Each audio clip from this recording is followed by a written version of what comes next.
take it out if I say something abrasive. Yeah, literally. Or like legit, if you fucked up the intro, you just fucking do it again. I like saying the word sluts. Slut. The sluts.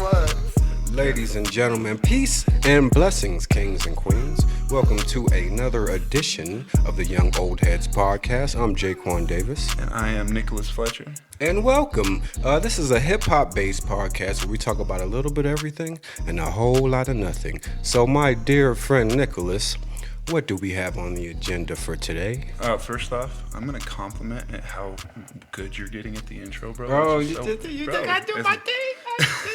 It's wonderful, bro. Okay. Appreciate it. Okay, so today I feel like the first topic we should start on is something positive. Yes. We live in very crazy times right now.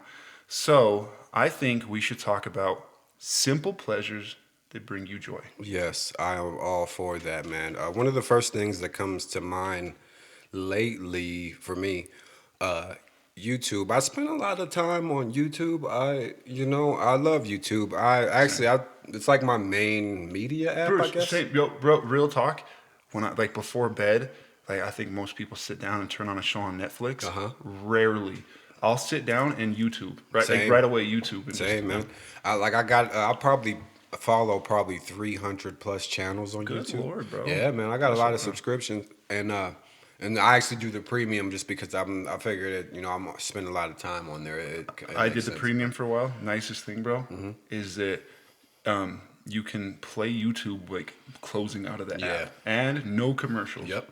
And also you can do YouTube Music, which is nice because usually when I work out I use Apple Music, and there's a lot of stuff they don't have on there because of copyrights and whatever else have you. But YouTube Music has pretty much anything you can think of, so it's nice to make playlists on there and stuff. But no, where I was going with that is with YouTube, lately I've been listening to Reddit stories on YouTube. There's Reddit YouTubers. I don't know how you say it. Yeah. But yo, Reddit's wild too. Reddit is wild. Reddit, one of the subreddits I've really become enamored with is, well, there's three of them. There's r/incel tears. There's r/neckbeards. And r/nice guys. Yo, let me interject for just a moment. Two things. Okay. What the hell is the r/neckbeards? So what is the neckbeards?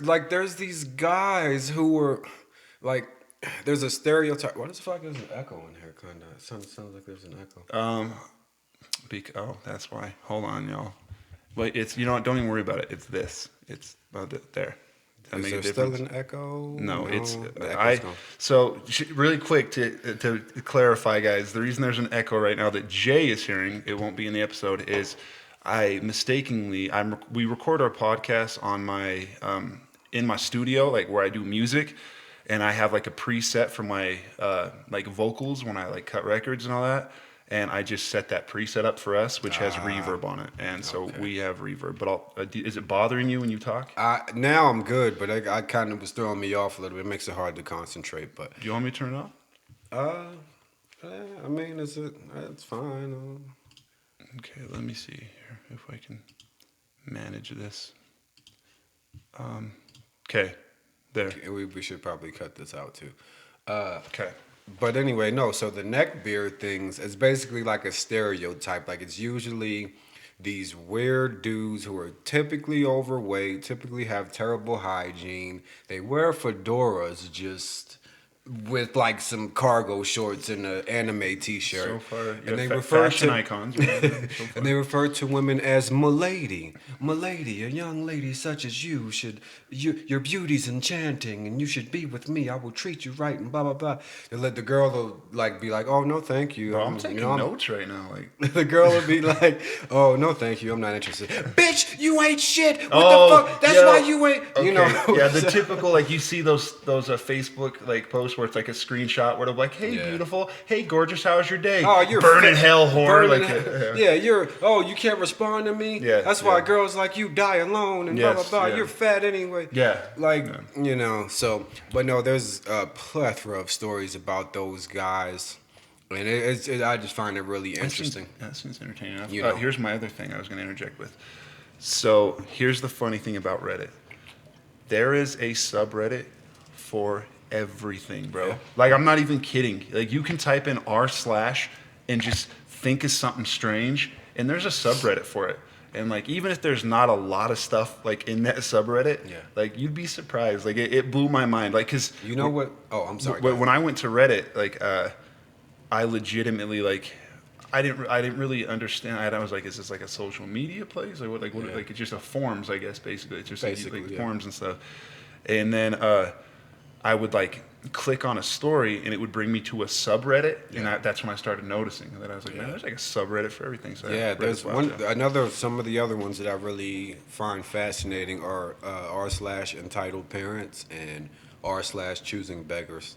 Like, so the choosing beggars, they'll like get something for free. It's like, oh, come get this free couch, U-Haul, blah Yeah. blah blah. I'm like, oh well, can't you bring it to me? Oh, like, okay. I want it, but can't you bring it to Yeah. me?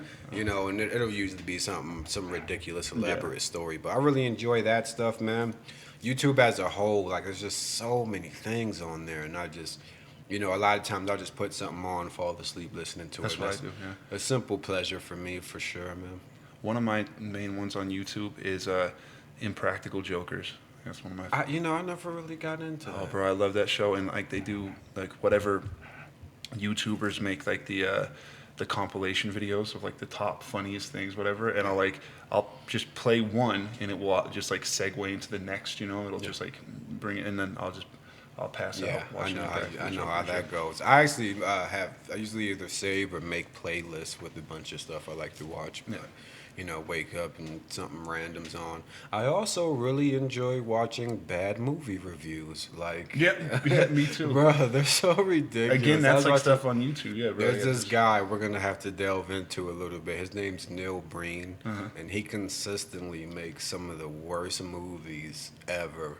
Like, just like that one I posted on Snapchat the other night. Oh, yes. It was people just sitting around a table saying things. Yeah, like, there was no.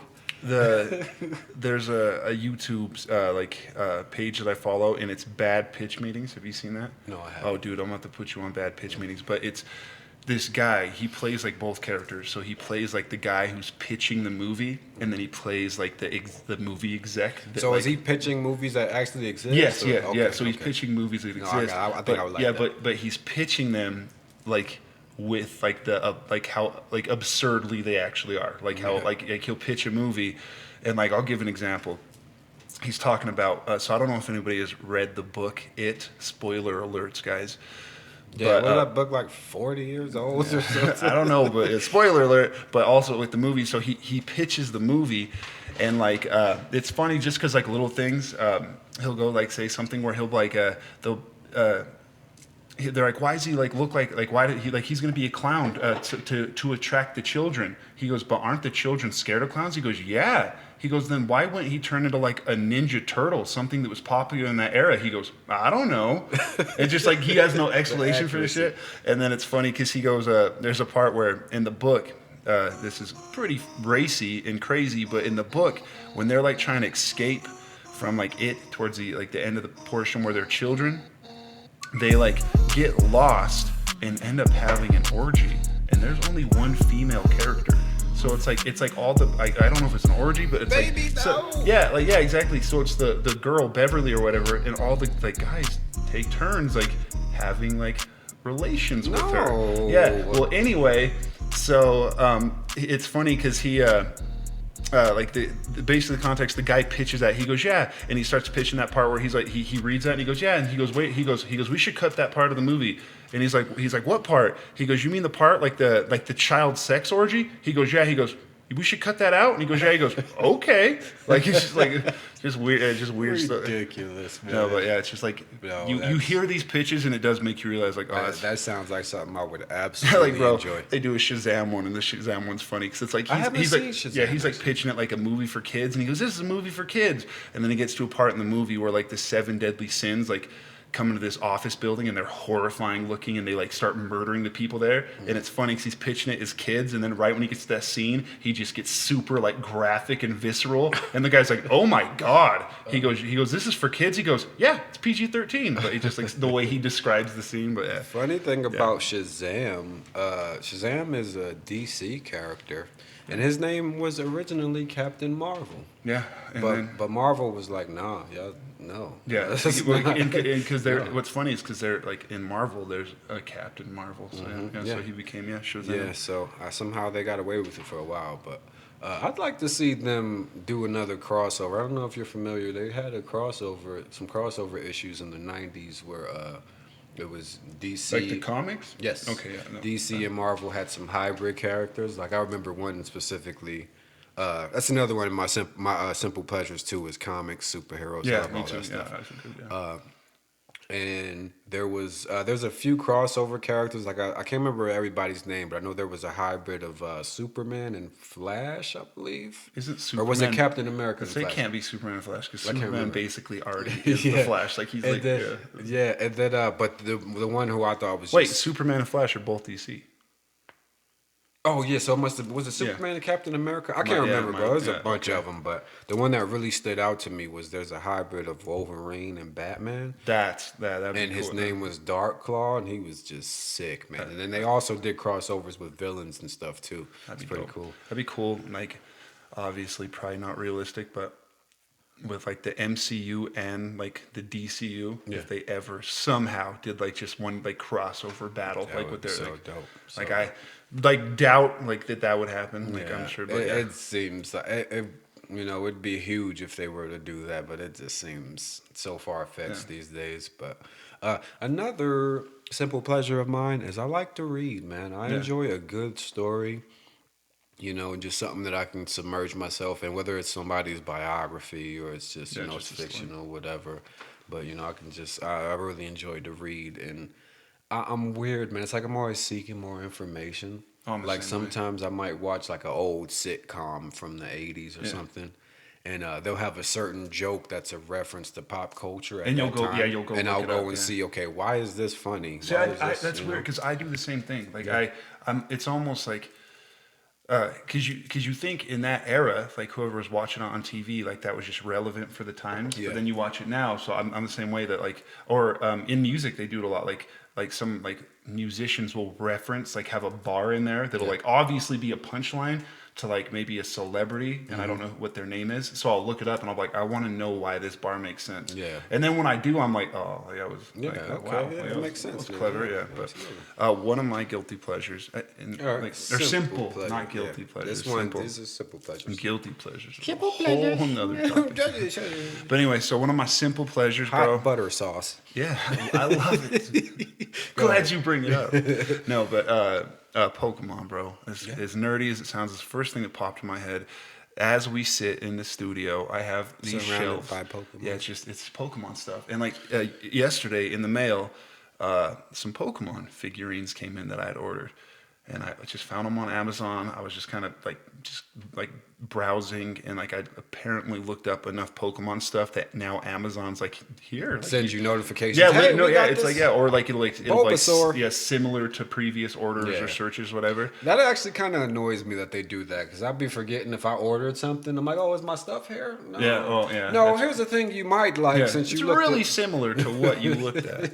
But I got some it was like a couple Pokemon figurines that I just kind of like set up as you can see, Jay, for decoration, and it sounds weird, but like Felicia, like when I was upstairs was like, hey, you got some packages at the door, and legit, bro, I felt like a little kid.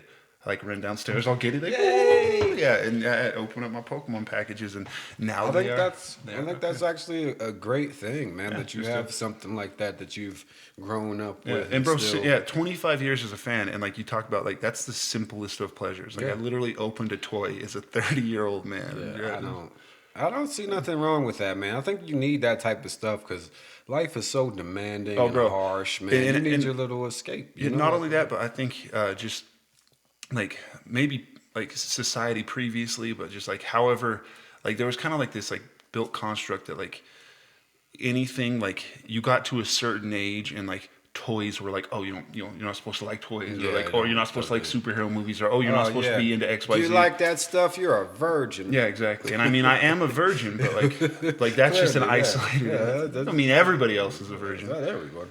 But yeah. So that's like my most like simple of pleasures, and then outside of that, which I know you are a fan of, but I love gaming, bro. Yeah, just, like, absolutely. Gaming. Just sit down and game. Same. I love video games. I love submerging myself in a good story. Oh, me too, bro. You know, you ever played a game like a storyline where you like finish it and you like feel like kind of like sad? Yes. Yeah, you're like, damn. Like, that's how I am. MK11 when I finished the original storylines. Exactly. Yeah, you're like, yo, like because you go like you connect with these characters, and like any gamer's gonna get it. Like it's kind of like, I think it's funny because in the past gaming was another one that it was like almost like, oh, it's like just run, like shoot 'em up, run and gun, whatever.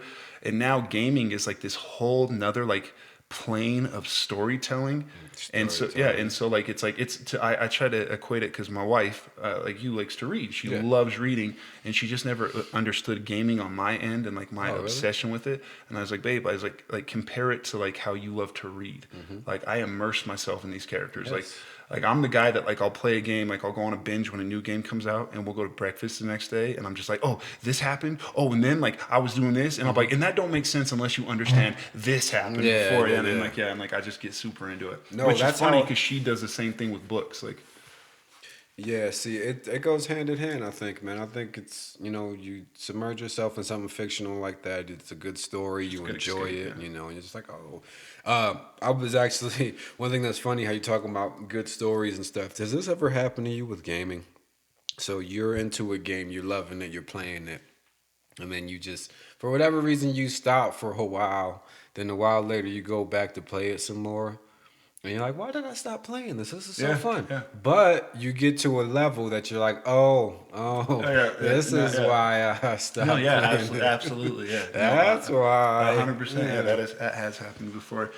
One other thing I've done before is kind of similar is I'll like have a game that I played, stop playing it, and then like weeks later, however long later, like turn on my PlayStation. I'm like, oh yeah, I'm gonna start this up again, and like where the hell am I? Like what is happening? Yeah, literally. Like, oh yeah, that happened. Yeah, and just and then it's hard to immerse yourself and stuff, and then.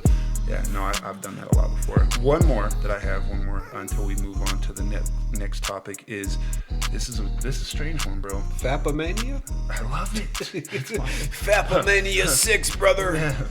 Pornhub. It's just a simple. It's so simple. Backdoor slots. It's so simple. You gotta type it in, whatever you want. No. Backdoor slut 74. I mean, this kind of goes in hand. Not really, but I like alone time. Like legit, and I'm talking just like as a family man, like as much as I love and enjoy my wife and my children, and I also own a company where I'm like being social and public relations is like extremely important.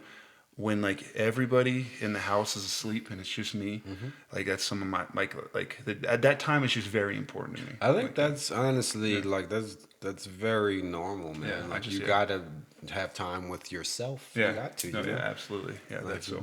You gotta be alone. I'm alone all the time. I'm lonely. Anyway, we're set up like emotional breakdown just on the podcast. I'm gonna set up like a helpline for you. Go fund me. Yeah, go fund Jay. All right, so the next topic we're gonna address, and I'm actually looking forward to this. I hand-picked this one.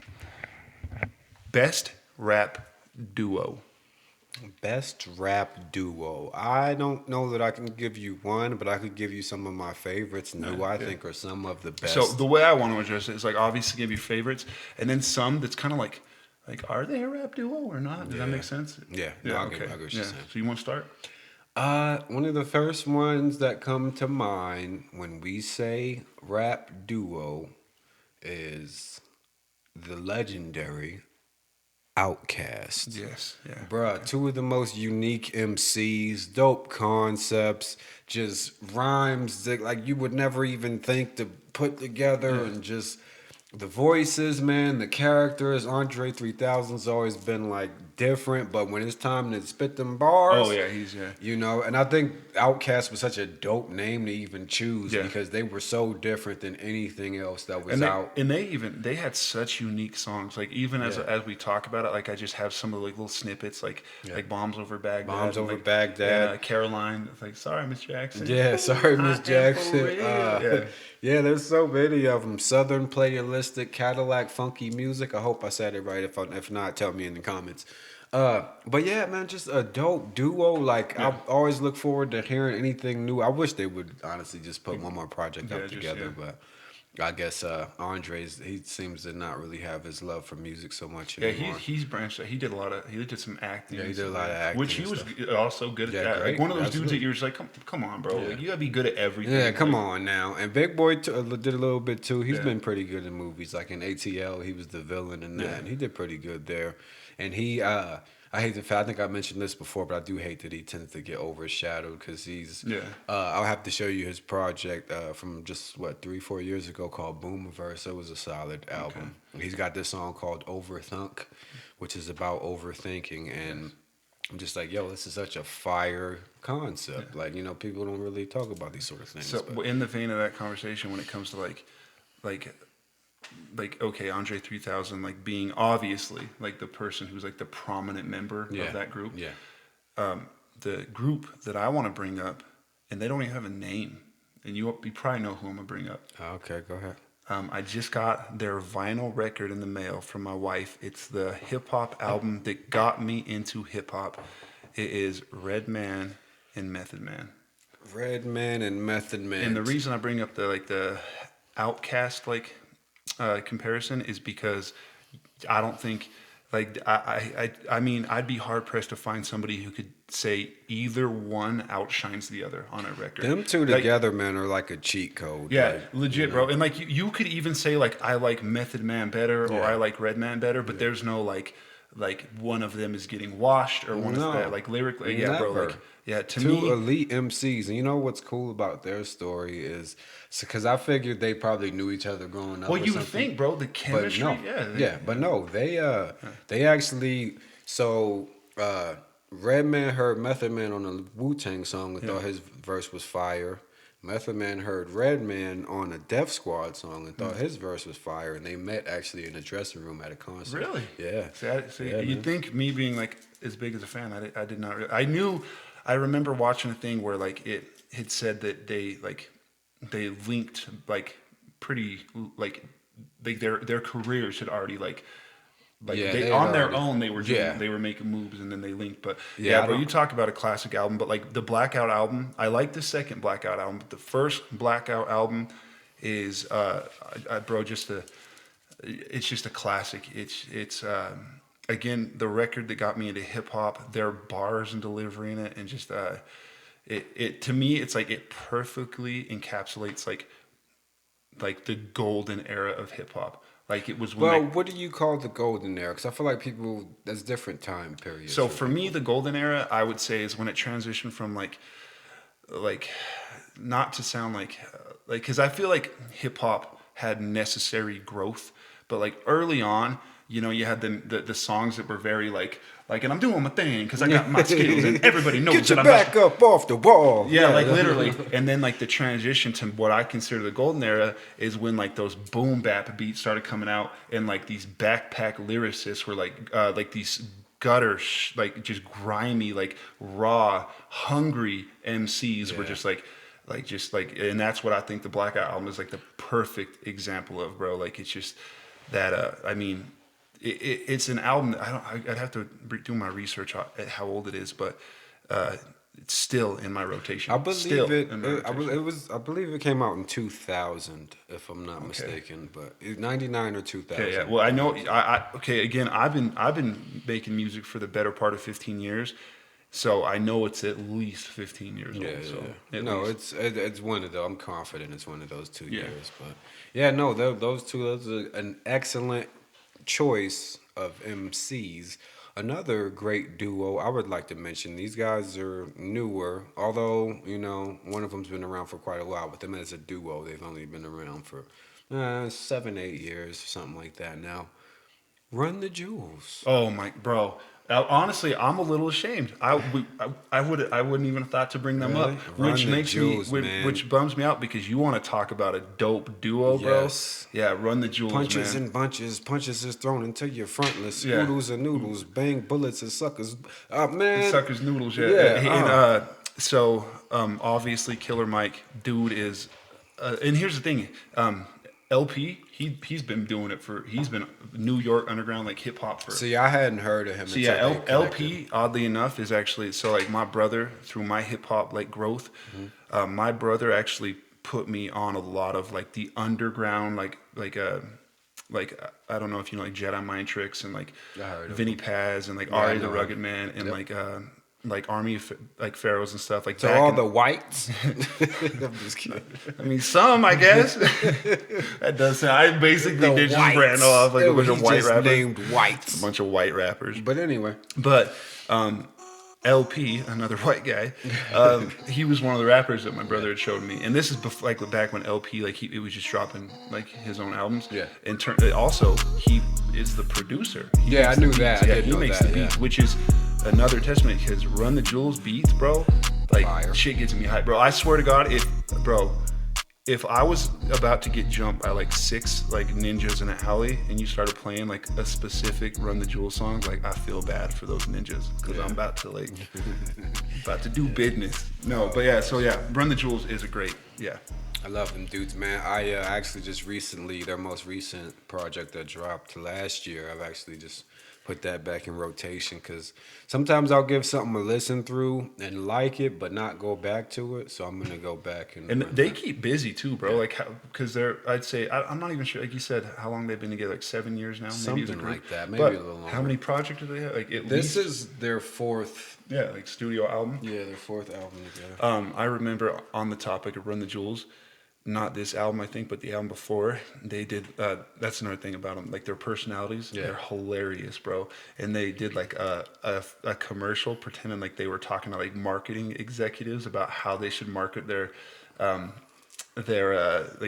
music, and gotta man, see this. oh, it's stupid, bro. I gotta I mean, see I don't even want to explain it Dope, because like dope. I feel like I'm gonna I gotta mess see it up. So yeah, so look it up. But like it's a Run the Jewels like advertisement, like where they're talking to marketing execs, and bro, it is stupid funny. We're gonna watch it after the podcast All right. together. Sounds good to me. Okay, quick question. What's up? What can you think of any artists that have they're like a duo, they have a duo album, but that's it, like one project together? Does that constitute as a hip hop duo? I don't see why not. Okay, I so like if Jay-Z, it's like a collaboration album. yeah, like Jay-Z and Kanye, is that a hip hop duo? That's hard to say. I mean, because what's our classifications here? Because, you know, they obviously have worked together a lot. They've got that one project they did together, but you don't, like, they're not really Exactly. synonymous. Yeah, you know and what I'm saying? and also because like I would say my example would be like, oh, like if they're a duo, they have like Run the Jewels is like, you know, that's their name. They're like solo, it's LP, solo, it's Killer Mike, but Yeah. together it's Run the Jewels.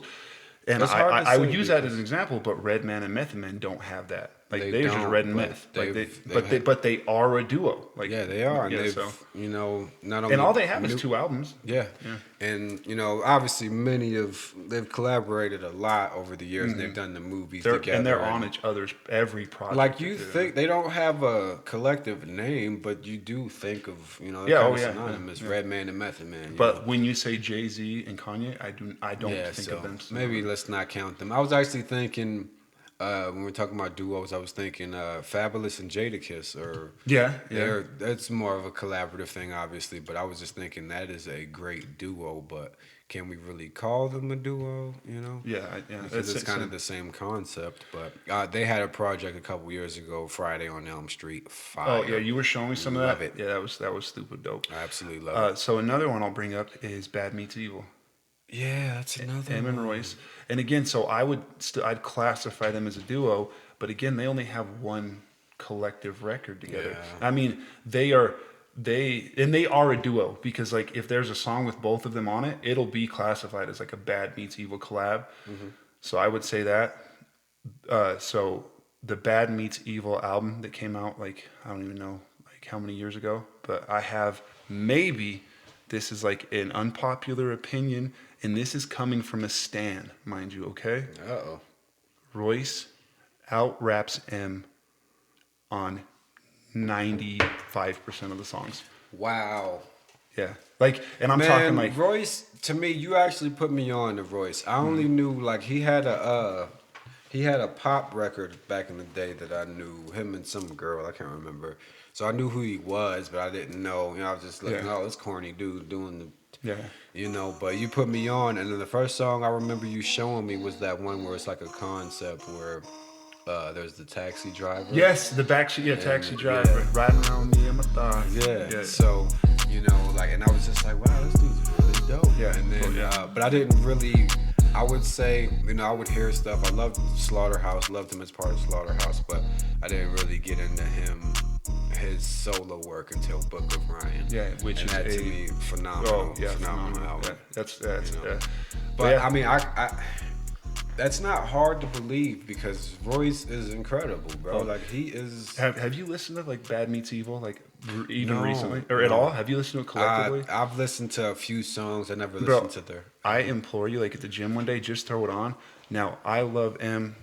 M without question. There is no debate. Is one of the greatest lyricists, like rappers, delivered ever in hip hop. One of the greats.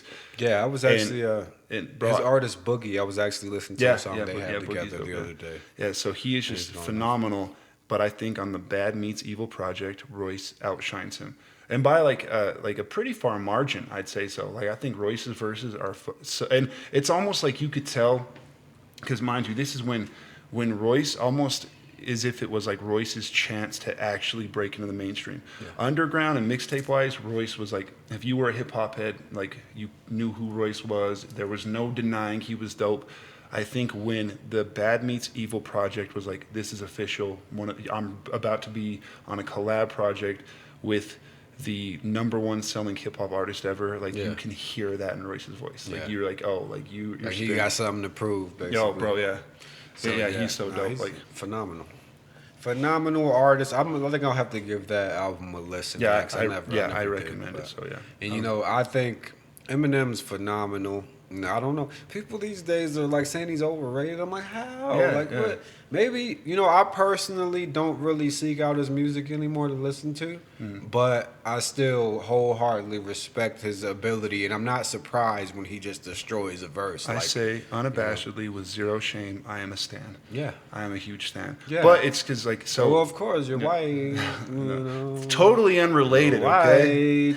Totally. No, but he's Dude, just, I told you my top 5 rappers. He is, I feel like a greatest of all time list is incomplete without Eminem. Yeah, and that's the thing is love him or hate him. Like there's just no denying. And even look at M with like this is, you know, we won't address it too far because I feel like we could dedicate an entire segment to M. Yeah. But the longevity, like longevity. What's it been? So his first album dropped in what, 96? 96.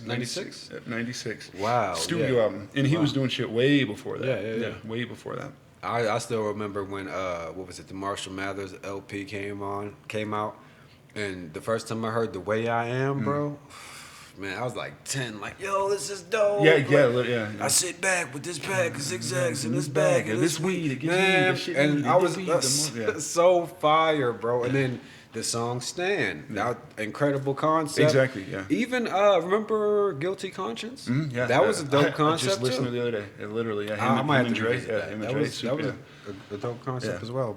But Royce has it just came to me on the Bad Meets Evil song. He has a line where he's like it's on a song called Echo, and he's like, classical poems, battle my own demons. I need a glass of Patron, bad as I need a horn, stabbing my clavicle bone. And just like, you're just like, bro, like, I love it. Yeah, but he's fire. So, off the cuff, can you think of any other hip hop duos like worthy of shouting? Official duos. It's hard to say. I know these two guys are part of a trio, technically, but there's something about when the two of them come together and do something. Styles P and Jadakiss. Yeah. Those dudes are both amazing. I think all three members and Sheik Loose, all three members of the Locks are incredible. I listened to all their solo projects, and growing up being from New York, I was a big fan of the Locks always. But it's something about Styles P and Jada, how they do that back and forth thing when they rhyme. Oh, bro, and again, touching on it, Red and Meth. That's one of my favorite things. I like that. I really like that. Not everybody can do that and make it fire. Yeah. So I don't know if they're an official duo, but I do like them too as a unit.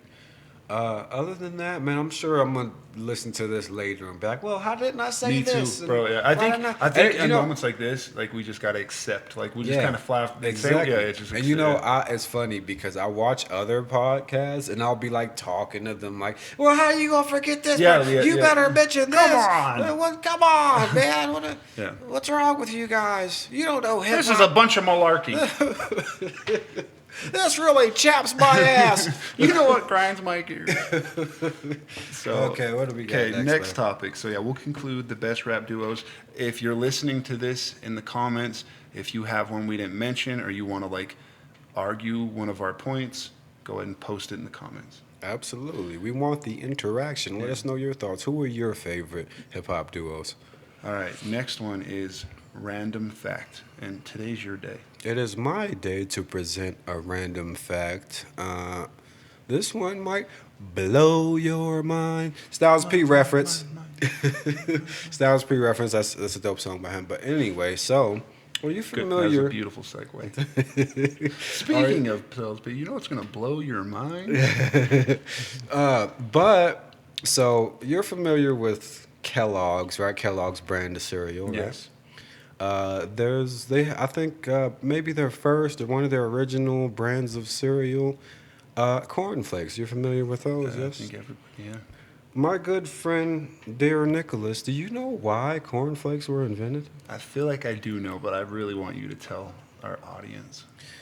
I need some somber music for this. Put some somber music right here, or okay, maybe like a drum roll or something. For to now, kind of you're build just gonna have to pretend it's there. Anticipation. Okay. Corn Flakes were invented to combat masturbation. Sit with that. Let that marinate for a few. Here's my thing. First off, science back in the day, hilarious to me. Yeah. Because what data were they testing? No kidding. Like were they just like a bunch of horny like teenagers and like, hey, eat these cornflakes? Yeah, you fractured your jaw. Here's some cocaine. Yeah, literally. But put this snake venom in your blood, you'll be fine. Just give the baby a shot of whiskey. The bellyache will go away. It's fine. So, essentially, when it was created, Kellogg, the creator of Mr. Kellogg's, he marketed it as a healthy, ready-to-eat, anti-masturbatory morning meal. What? Like you? I was feeling like rubbing one out, but them cornflakes I had just really dulled the. Here's my. So he was a weirdo though, and I'm gonna just say this: he thought sex was damaging to the mind and body. And he actually slept in a separate room from his wife. So it sounds like he's basically what they call asexual now, like zero sexual desires. Okay. And he didn't want anybody, don't you enjoy sex? What is wrong with you? So in his defense, I eat cornflakes all the time, and I only jerk off like 3 times a day. Yeah, see, that's, so it's doing something. Yeah, was you like 10 times a day? Yeah, exactly. It's crazy. And apparently, let me sit back. I didn't see this part earlier. Okay. So I'm gonna just read what it says here in this article. Mr. Kellogg was such a firm believer that sex was damaging to the mind and body that he slept in a separate room from his wife and never consummated the marriage, choosing to instead adopt all their children. Okay, now this is again where funny that Kellogg's is like just like a common household thing now. You have Kellogg's cereal, and what like a weird dude to have it attached to. But on that, like, what was his thought process? Did he think like should we just stop populating Earth? Just like I'm so against sex, none of it. Listen, here's actually a quote from him. Okay.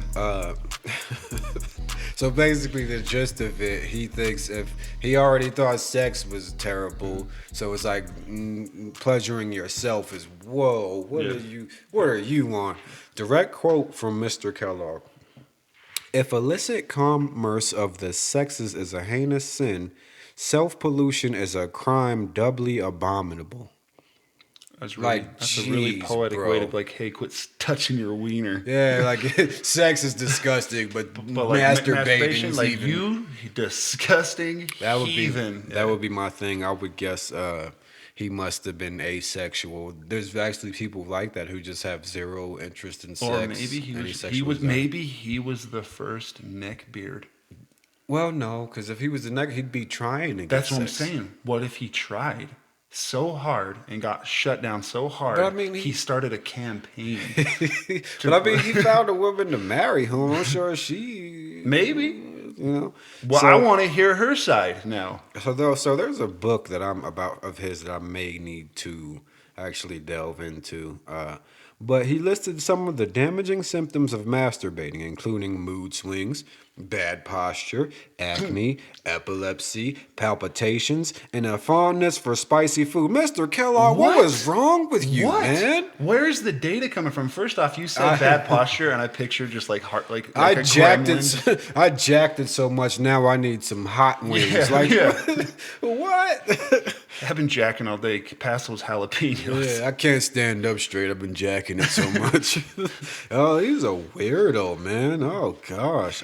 Yeah, weird. So again, I want to circle back to the topic of science back in the day. Like, what were they like? What Yeah. were scientists doing? Like again, I really wish I knew, and I'm sure maybe we could do some research here.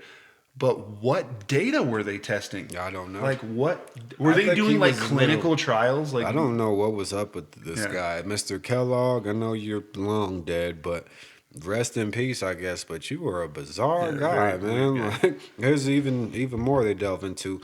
Mr. Kellogg had a solution to all this suffering, believing that meat and rich flavored foods increased sexual desire, while plain foods like nuts and cereals suppressed it. With this in mind, he okay, said this is about the scientific data. yeah. Okay. Yeah. With this in mind, he set about making a range of plain tasting breakfast foods that would once and for all put a stop to these impure desires, which resulted in the cereal we know and love. I don't love no damn corn. We love it today, corn Man, I flakes. can't wait to get me some plain ass cornflakes. I used to eat them growing up, but I'd put like sugar No, on me them too. or Yeah. bananas So or something. on that line of like what you just said, oddly enough, I just read on Facebook the other day. Graham crackers, same concept. Really? Whoever the Graham got, whatever the dude's name, whatever Graham made graham crackers Yeah. for a it was a non-meat based diet to fight off masturbation. What were these dudes I don't doing? understand. That's another guy. Look it up. Graham crackers. Like, what were these dudes Why doing? were they so concerned? That's another thing. Like, just generally, I don't understand being so concerned with what somebody else does that has zero effect on you. Yeah. Like, that'd be like me having an issue with you going to the bathroom and relieving yourself. Don't you pee in this house? Why would you pee in this house? I don't think there's any better analogy than like, why are you mad at people like getting like getting their giblets off? Yeah, who like, what cares? difference does it make? Like, you. Yeah, like, What? How does it affect you yo, ultimately? bro, he's got to be turning in his grave right now, knowing how easy it is to masturbate in 2021. Right. It's like the easiest thing in the world. Yeah. And it's so accepted. Because Like, back then it might have been hard, because back then they like women didn't dress scantily very often. Dudes and probably stuff. had a singular picture of Yeah, a it's calf, Yeah, but- a woman's calf. That Oh, just, bro, I saw gosh. Sally's ankle last night. Gosh, that supple ankle, that luscious. She let you calf. touch it? You rubbed her ankle? Oh, it was some hussy out there with Man, hussy, Hey, man. a Jezebel. I'm over here talking to all these sluts. The sluts, talking to the sluts. Oh, yeah. But yeah, that's our random fact of the day. Yeah, that's a pretty good fact. Share that at a party. Tell your friends cornflakes were made to stop people from jacking off. You know what I'm going to do? I'm going to go on a strict cornflake diet for a week. And next podcast, I'm going to give you guys the data. Only cornflakes. Yeah, data. Yeah, I haven't been had any Scientific, and I'm going to analyze it. It's so weird. That doesn't say he based it on any No, it's just, factual information. You know what? If they have food that doesn't taste good, they won't want to touch themselves. It's like, If you I didn't were to think- make an educated guess, I would assume it was based off of like like he brought up the meat, like eating like so like the Yeah, nuts opposed to flavorful meat. foods. So I'm assuming that like the meat maybe had something to do with like the primal side of things, like and like who knows, you know? Like, I mean, yeah. like I It don't know. sounded like he just he was a nut. Like, like some, yeah. If they masturbate, they're gonna want spicy foods. Even if that's true, why do you care? Yeah, Like, yeah. what? Or What? like you go to a restaurant and see somebody order spicy food and you're like, ew. Yeah, what is? So we know who jacks off a lot. Get a load of Mr. Jacks off a lot over here. Yeah, it's pretty hot. You must jack off a lot. Well, why do you say that? I saw you with them hot wings. I know you jack off a lot. You're nasty. All All right, right, so what's our that's- next that is segment, bro? That is our random fact. So number 4 on today's itinerary is current events in hip hop. You know, I'm gonna let you take this one because I don't. There's not really anything real. I mean, there's notable. a few things that I can. I mean, I did see that T.I. and his wife were being accused of some outrageous Yes, things. yeah, I saw that too. Yo, sex trafficking T.I. and has drugging like women and when this is like that. That's a good thing to bring up. So like T.I. will bring up like the Yeah. sex trafficking thing, but T.I.'s already been in the news for some strange stuff, like with his daughter and stuff like that. Yeah, Like, I remember that. Yeah, Something like- about the doctor telling them if her hymen had been. yeah, broken, like yeah, and, he checks like he has the doctor that's check her weird. hymen every month. Yeah, That's like weird, weird. weird stuff like that. Yeah. But you know, I think T.I. is top MC. Honestly, you know, if I put him in that category of dudes I grew up listening to, he was one of the best for sure. But at this point, it's like so much controversy around this guy, and you know what's wild is they're saying that him and his wife would force women to take drugs and then, you know, have a liaison with him or what have you.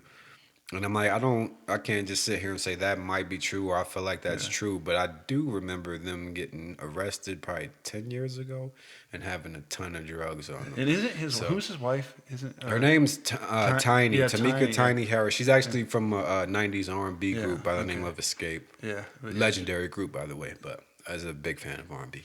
But yeah, I mean, there's not really much I know about the story. I sounds literally saw the article like last night. Oddly enough, that you bring it up. I follow T.I. on Instagram, and I did see he shared some screenshots of some people saying that the whole thing was a lie, and they pretended to be victims and lied and stuff. But who knows how real that is? I mean, current events. The most current thing I'd say, which kind of like recently, Snoop kind of clarified that M and him have no like problems, you know. Like, they kind of like he basically is like, yeah, that's still my family and like family, like you know whatever.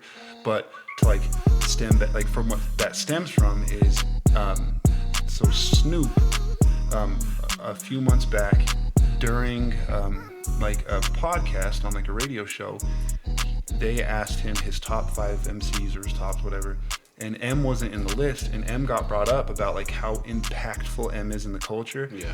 And so here's my take on it.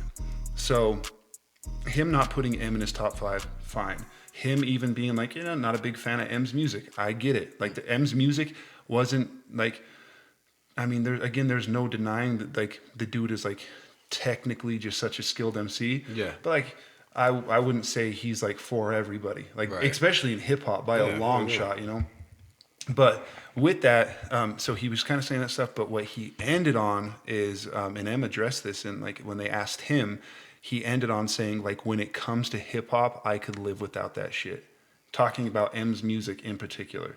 And like that would offend me. Like even if you're like, hey man, like I'm not a fan of your style, but like when it comes to hip hop, I could just live without your music. I'd like that. Like that's kind of harsh. Yeah. But I mean, I get it. Artists are sensitive about this stuff. And then so M responded by in a song Zeus on his album Music to Be Murdered by Side B. He responded by saying like a line where he said like, basically the verse is kind of about like how the world would turn against you, and he warns all these like newer like Drake like being like, hey man, like prepare yourself, like they're gonna turn on you too one day. They kind of are. Yeah, they really are. Have turned on. So like he brings that up, and then he gets to a part where he's like, he goes, I don't need people in my camp dissing me, especially Snoop dogging me. He goes, damn dog, you were like a damn god to me. And then he like chuckles and goes, huh, not really. And like, and he just makes a little jab. But then of course the internet, like, like just took like flooded like Twitter with like, oh, Snoop, what are you gonna do? Like, you know, whatever. And again, it's funny because we talked about this, bro. There's a generation of people who forget like Snoop was on trial for murder at like one point. Like, they only know like the version of Snoop that was on Nickelodeon. Yes, literally, and like in movies and stuff. Yeah, it's funny because like I remember like when he had his beef with Tekashi, and like all the younger Tekashi fans were like, "Oh, Snoop is soft," and I'm like, man, like y'all are wild. Definitely be something to discuss. Yeah, but that was basically like my most current event. Is that so they had their beef, and then Snoop finally responded because obviously everybody was like, "Yeah, like what are your thoughts on it?" Yeah. And I do think that at one point somebody like commented something and he responded like, "They better hope I don't respond to that soft ass shit or something like that." Yeah. And I'm assuming if I were to guess what happened, because I mean that is family. That's like the shady Dre Aftermath camp. Like that's a lot of history. Yeah. I assume that it just probably was like we said, like artists are sensitive. Yeah. M took it the wrong way. Yeah. Instead of hitting up Snoop, instead he decided to respond in a song. And I'm assuming that Snoop was probably pretty pissed off initially. Yeah. But some time had passed, and I bet again, this is a current event. Dre had his aneurysm. Yeah, his health. And I'm assuming that might have kind of maybe dawned on him. Yeah, like, that might have been like the catalyst. Yeah, for like them this is some serious shit. ain't nothing, And then they bro. probably reached out and like internally probably squashed it and stuff. But I honestly think this is in my humble opinion, I think M overreacted. Honestly, I understand. Yeah, I understand being sensitive about your art and stuff, but somebody can respect your ability and just not be a fan of what you do. Like, I think that's perfectly fine. I mean, Snoop, I could live without it. It's like, okay, I mean, you know, he's speaking his truth. I mean, I don't think he said it to be a dick or nothing, but you know, it's just like, I don't really listen to that. That's from an artist perspective, I side with M. And again, guys, I'm a stan. You're going to be annoyed by how much They already are. Yeah. He likes him, but he likes Marshall Mathers. But, like, in defense of Eminem, and now here's the thing, I could walk the line here, which is boring for the podcast. I could say like, yo, totally see both sides of the argument, but as an artist, I like empathize more towards M's plight, because now if this was just some other rapper, like so be it. But like this is a dude who you're like that's family, bro. That's M. I didn't really think M about and that. Dre. Yeah. Like that's like so like okay again like so for me being an artist, guys, I rap with my rap group is the New Zoo, and like we'll give my boy Crook for example. So I rap with my Shout dude out to Crook. Crook. If Crook was ever on a radio show and was like we were sitting there talking and they're like yeah like so like solo like Treasy dropped a new album, like are you like what do you think? And Trick was like man like honestly I don't really vibe to Treasy's music, like it's just something like I could like you know it's not really something that like piques my interest. Like even if he said something like that I would be like yeah like what like, Is that the same thing though? Because I mean, Snoop and M were affiliated through Dr. Dre. You and Crook are actual friends who came together and decided to do music I guess I bet there could be a better comparison. I guess Yeah. like maybe even the local scene, like somebody like I was really close with, but I just think that like I mean they're like M said they're the same camp, bro. Like that's the same team, bro. Like why are you shooting at me? Yeah. And again, everything to me was passable up until the.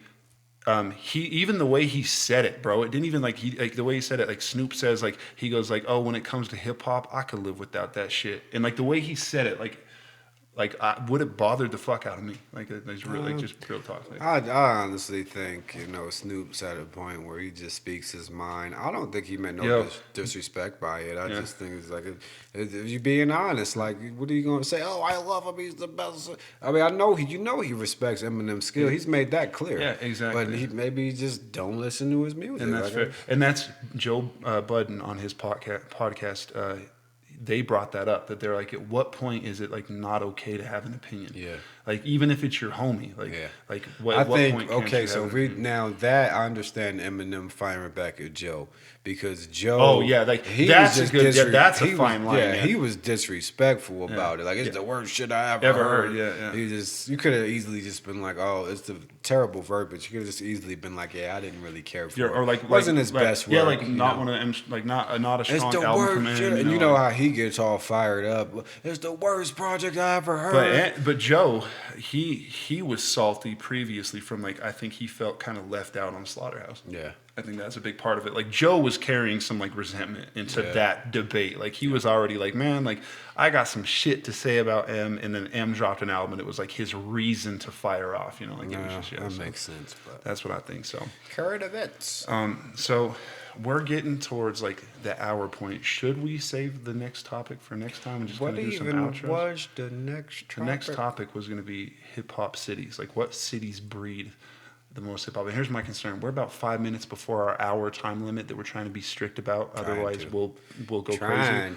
I feel like that's definitely longer than a 5 minute conversation. It is. It is very. So should we just do our outros, our peace and loves, and like all stuff?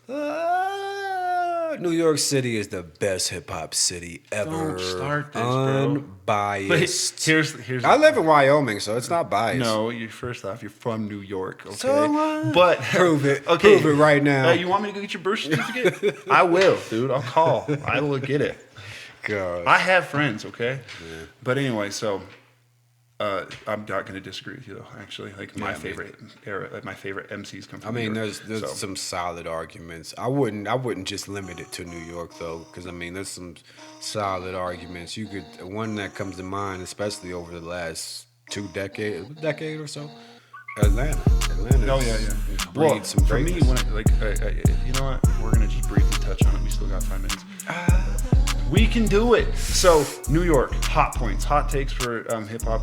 New York breeds some of my top favorite MCs. Same here. Jay-Z, Biggie, Nas, DMX. Red and Meth. Yeah. Well, no, Wu-Tang, bro. Redman's actually from Jersey. He is from Jersey. Yeah. Brick but City. those Brick guys, City, the Locks. I'm a fan of Ja Rule. Again, I brought up Wu-Tang. Yeah, Ja Rule's a good one. Yeah. You know, so there's a lot of people you can say, but then we got to go to the other side of the map. Yeah, exactly. Because another one of mine is Dre, The Game. Game is a legend. Kendrick's Yeah. dope. Would you see now? I got all the respect in the world for Snoop, and I feel like he's transcended hip hop, but. I don't know if I would put him like as a top MC for me. Like I think he's dope. He's got a dope voice and he can rhyme, but I don't know if he's a top rapper for me. God, that's a hard one for me because I'm just gonna go with innately what I say. Yes, I would say yes, only because Snoop. There's no one like him. There is now. You can't say he copied nobody. No, and nobody's 100% original. 100%. And with that. The dude isn't a slouch when it comes like if he wants to pen some dope shit, he will. But again, lyrics aside, that dude back in his prime was king delivery, king swagger. Before swag was even considered in hip hop, nothing but a G thing is still fire to this day. The G's going crazy. Unavailable. So now that to the lecture at hand. He used to flow, bro.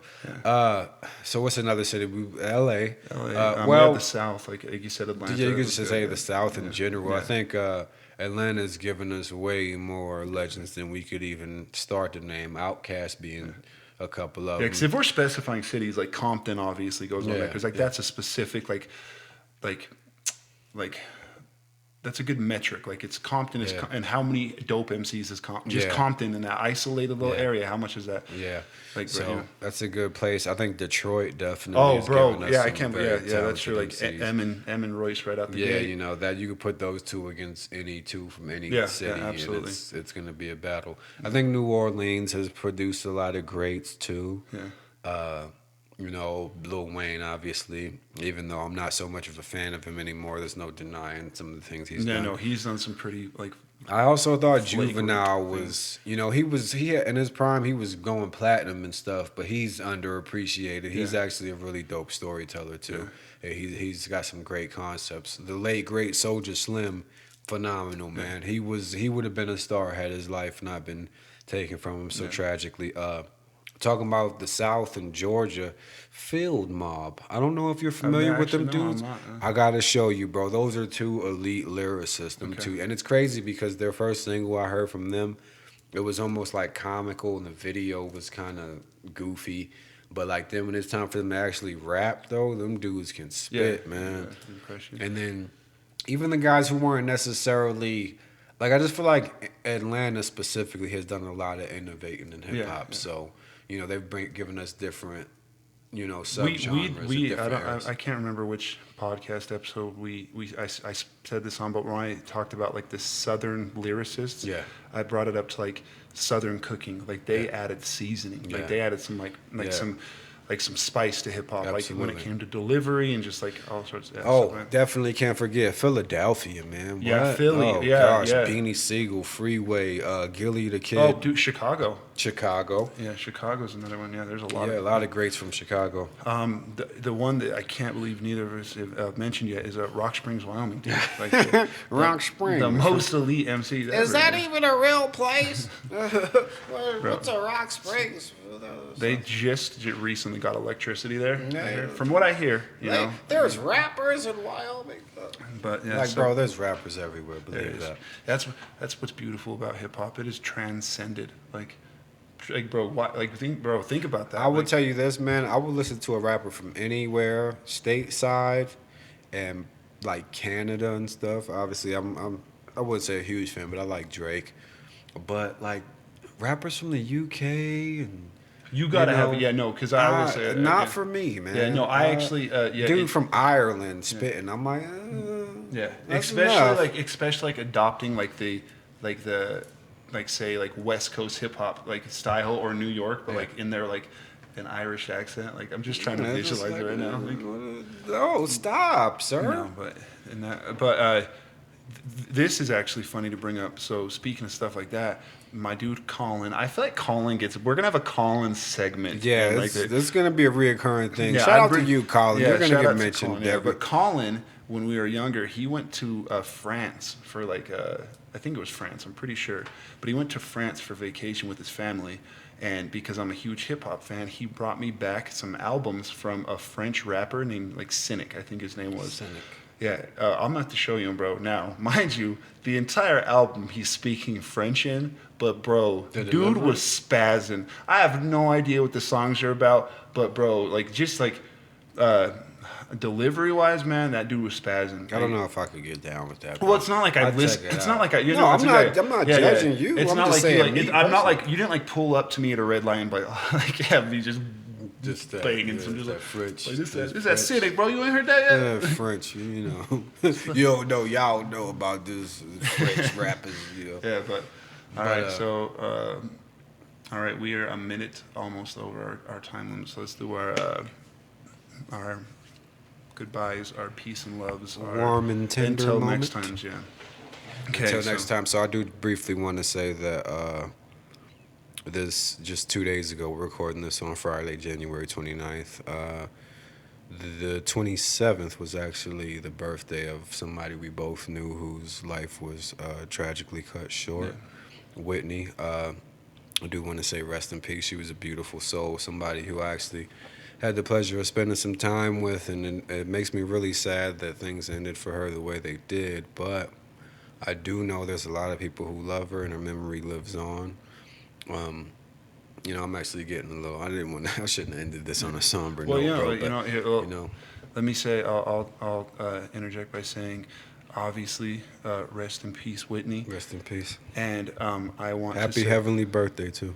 And I want to say that that's like the perfect segue into mental health. Yes. And if you are, I feel like this is always such a good thing to end the podcast on. Is if you're struggling, you are not alone. It is becoming much more of a prevalent topic that we discuss in today's culture and society. It's so important. If you feel like you are suffering and you just have nowhere to reach out to, there's always, the best way I can put it, especially for me who suffers pretty severely with this stuff, is start somewhere. Yes. Start somewhere. Buy a book, a self-help book. Yeah. Try to meditate. Look, literally, we have the internet at our fingertips. Absolutely. Type in on YouTube, like, And like, I think how to people, yeah. it comes to a thing where people are like, they feel like they're too big for help, or it makes them look weak. No, man, it actually makes you look really strong when you say, hey, I'm fighting an internal battle and I need help. And so not only that, but like there's a stigma behind it. Like Yeah. I feel like a big stigma is like, say you go to therapy and like you talk about it openly, the stigma now that is kind of getting like buffered out is that like you're crazy, like Yeah. you need therapy, which is not true. Anybody But who goes to yo, therapy. anybody, a therapist should go see a therapist. Yeah, like absolutely. there's a therapist is a great place to go and like just unapologetically say what's on your mind to like the perfect sounding board, like you don't gotta like you could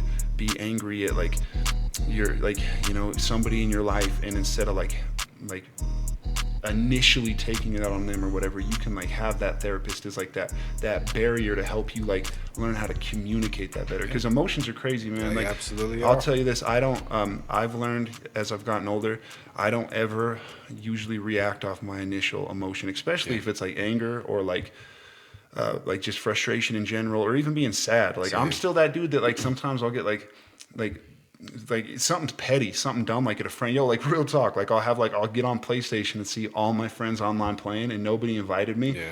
And like, is a 30-year-old man, I want to hop on Facebook and be like, would be nice to have friends who hit me, Would be nice if you guys are fighting to be out. Yeah, exactly. No, Petty, I like, get it, sorry. man. The way I've gotten to, in my old age is I'm kind of the same. I won't speak about things initially, but if something bothers me, I got to get it off my chest, Exactly. because then it gets to the point that it blows up and you're holding on to it. And it's like, well, 3 years ago you did this. Yeah, and yeah. Or even like last week. I'm sick of this. So I try to get my mind clear and then speak about whatever it is bothering me. And I know that's not easy for everybody. Everybody wants to show that they have tough skin and they can deal with life, and I'm tough, I can do this. But well, in my line of work, help. it's socially based. Communication is the absolute most important thing about my line of work. And I advocate for my clients, for the guardians of my clients, for my staff, for like my peers, for my wife, for my children, for my friends, for my foes, everybody. Communicate. And when I say communicate, like you don't have to communicate like with that, like I said, initial like ignorant response, that initial like anger, that flash anger, and you fly off the handle. I let things sit and kind of marinate, but I know I'm going to say something. Yeah. But I actually like analyze it. Like, and here's the thing is sometimes I'll analyze it like, man, thank God I didn't say the first thing that came to my mind. Yeah, no kidding. Because like we're all guilty of that. Like anger is it's like just a trickster, man. Yeah, And I'm an angry dude, bro. Like I know I don't show it a lot. Yeah, bro. I have a hair trigger, bro. Like man, what'd you say? I'm sorry. No, but yeah. So I just want to end on that. Like peace, love, many blessings. If you guys are struggling, I promise you, and trust me, coming from somebody who has been in the darkest of dark places, like that's something we can address another day on a podcast. But I'm talking like the pit. There is always hope, and I mean that. Like I know it sounds cheesy and cliche, but I couldn't guide you down a path that I've never been. So when I tell you, I say it with experience and knowledge. So hang in there, because we got this. We got this. That's a good way to end it. Yeah? That's a beautiful way to end it, man. Take care of as in the words of the illustrious Jerry Springer, take care of yourselves and each other. All right, so I'm going to close it out. So once again, you are tuned into the Young Old Heads Hip Hop Podcast. This, again, is a hip hop based podcast where we talk about a little bit of everything and a whole lot of nothing. So have a good night, y'all, or day. Whenever you listen to this, have a good moment. Yeah, we love you. And titty sprinkles. Bye.